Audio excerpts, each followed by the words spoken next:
Last Thursday, as I sat in the back office meeting in advance of that settlement date with Dick Baker, our church financial administrator, Reverend Daniel came in to ask if I would speak to you this morning, not necessarily about St. Matthew's Housing Corporation, but about stewardship. And I was immediately reminded by the setting and the request that I agreed to about a story I had heard a little bit earlier. You see, there once was a circus strongman who demonstrated his power before a large audience every evening at the circus sideshow. And toward the end of each performance, he would squeeze juice from a lemon.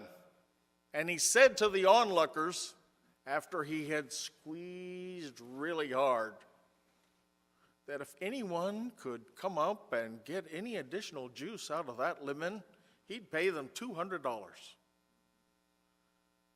Well, having made the announcement, an older woman in the back of the room raised her hand and slowly came forward. And as she approached the stage and took up the lemon, she used what seemingly were frail hands and squeezed the lemon, and lo and behold, a whole extra teaspoon of lemon juice came out of the lemon. So he was amazed. Wow. So he paid the woman the $200, and he took her aside and said, "What's your secret?" "Practice," she said. "I've been the treasurer of my church for 42 years.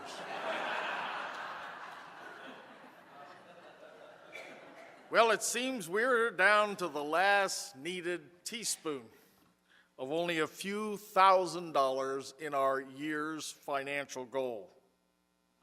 And so it's time for us to look at that last teaspoon on these cards, because that's how close we really are to getting that last little bit.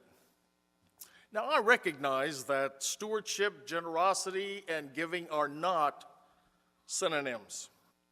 Now, we realize that we use these terms constantly, interchangeably, and they confuse a lot of us, including me at times, but stewardship is a role, such as taking care of the planet and our environment and this building. Giving is an act, and generosity is an attitude, particularly shared by members of the Christian faith. For over 15 years, at another church, I taught in the Adult Christian Studies program with my wife in a group called the Family Forum. We met every week. And during Christmas time, we came across, about 40 years ago, a unique book by a guy named Melvin Wheatley. It was called Christmas is for Celebrating. Melvin was a great storyteller, and he commemorated some of the stories that he'd used in his work in the church in this very small book, Christmas is for Celebrating, published by the Upper Room, for those of you who want to take a look at that particular book. I couldn't find my copy of that book, and I was greatly disappointed. But after 4 decades, one key idea still stands out in my mind about that book to this day. And I quote, "It's not that God is any closer to us at this time of the year than any other, but rather, at this time of the year, our hearts are more open to the miracles and magic of the season. It's not about reindeer.